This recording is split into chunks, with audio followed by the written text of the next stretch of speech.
same time? Oh, just the airstrips, I think. Were they used as part of the road after the war or something before they built the freeway? Yeah, only for a short period. What Darwin is basically a little bit down over, like down where I come from. Their bucket is just to be called Maxwell. Those on, oh yeah. Yeah, that's where all the water gets pumped into. And then the minerals taken out of it. That's where the minerals, get all the minerals out of it. Wow. And then comes back out again, so keeps getting into Darwin. So this is better quality water here. Yeah, just minerals in it.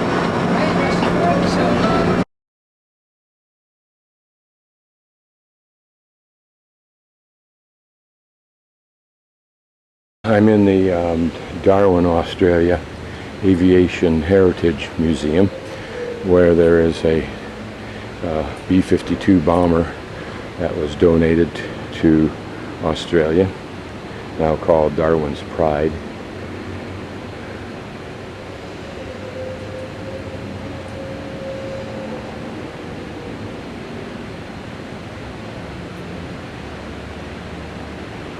I get an interesting confusion of reflections and ideas when I'm in here. One that I keep grappling with is, if a person stands here and reflects on the cost of these military armaments, particularly this B-52 and its deterrence of the Cold War giant Russia in a nuclear context, how are we possibly able to not justify Iraq, Sudan, Bosnia, any place that threatens ourselves or the free world?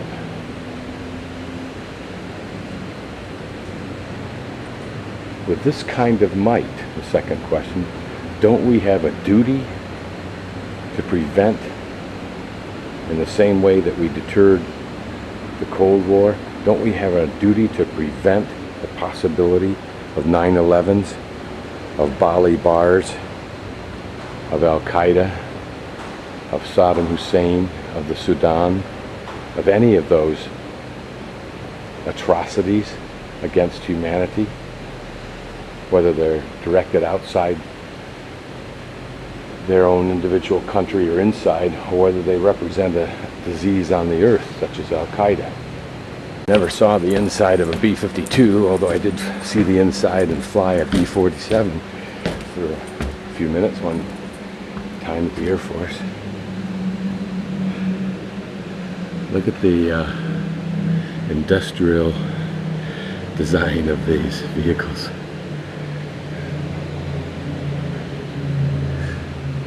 Damn, that's something.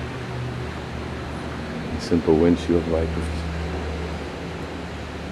So huge and you would think so vulnerable.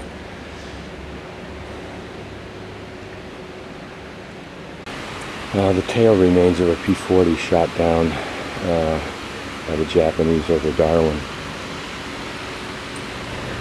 Such eerie. And this engine from a shot down Australian P-40 Kitty Hawk, discovered in 1955 in a bomb crater. Look at the damage to it.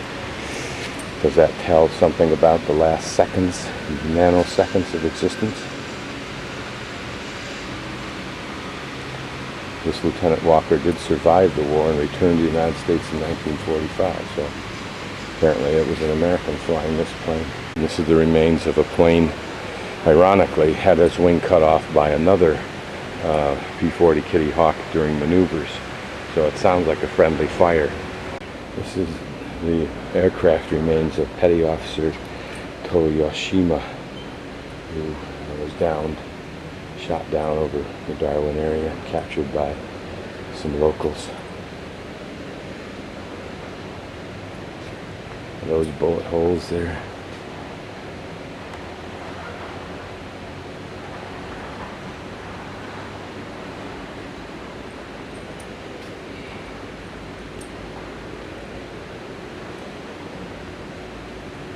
I just don't seem overcome by seen this memorabilia, I can't get a grip around the issues that it raises, the significances of it, the reflections that I should be able to crystallize but can't. I don't know.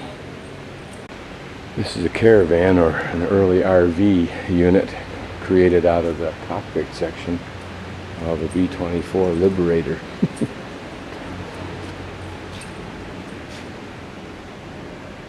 Trust the people of the Australian outback to figure out some way to use, jury rig use this remaining piece of aircraft.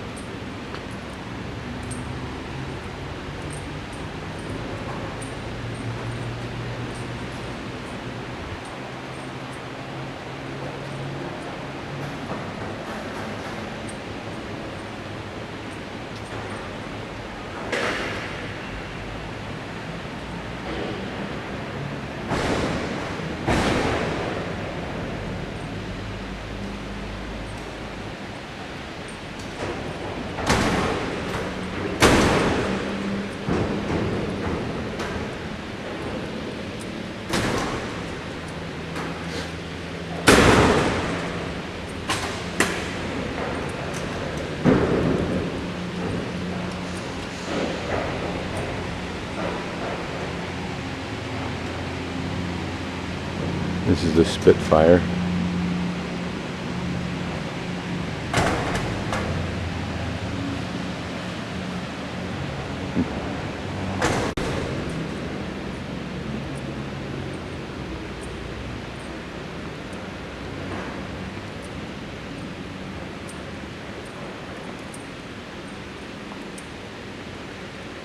Tiger moth. The name moth was prevalent among the women and the people who flew early airplanes. This must be, of course, from that era, I guess, being the biplane. This looks like the experimental plane. Yep. Rutan Long, the man who just put the first private spacecraft into the orbit twice within a 2-week period, won the $10 million prize from Allen, partner of Bill Gates. It was an aircraft like this that I saw walking along the Snake River, riding my bike along the Snake River that afternoon, that I would eventually meet the passenger in that specific flight and that plane down in southern Mexico. Mitsubishi Stoll utility transport. And this is the F-86 that was flying in Korea that I saw when I went to the academy, but I didn't fly in it. Someone else did.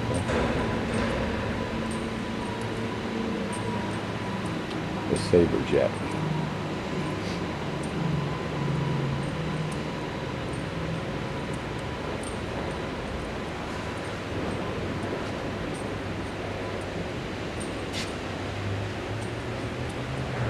Ironical that almost 40 plus years later I would see this plane again.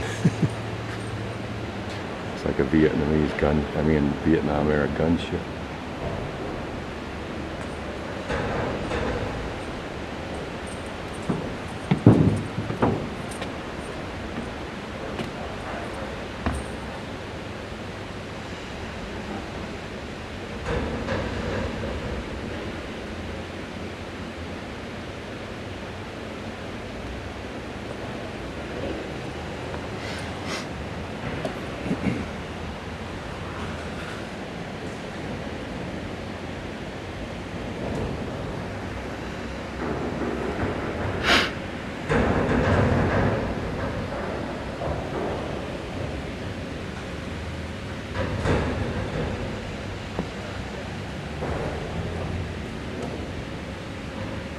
How intimately meaningful each of those little switcher instruments was to the pilot.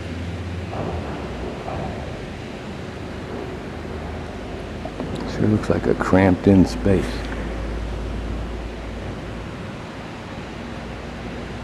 This is the Wasp gyrocopter. 5,000 of these machines purchased during the time of its design. How much fun that could be. 1985 ultralight.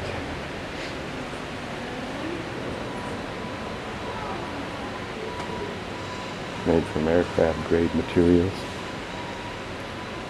So look at this little bugger. It's like the gypsy moth, but it can't be, it's just an ultralight. Powered by a lawnmower engine. This is a picture of the earlier aircraft, the one we're looking at here in just a second, of which you'll see just the skeletal remains.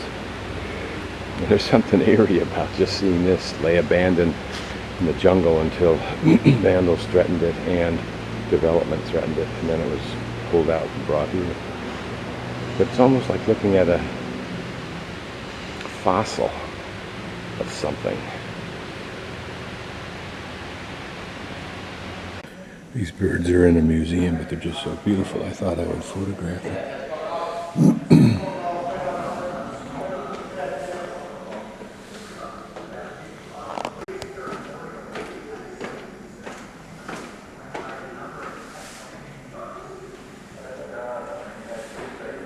This is a little diamond dove, about a half to a third the size of ours, but the little white spots are probably what make them call it a diamond.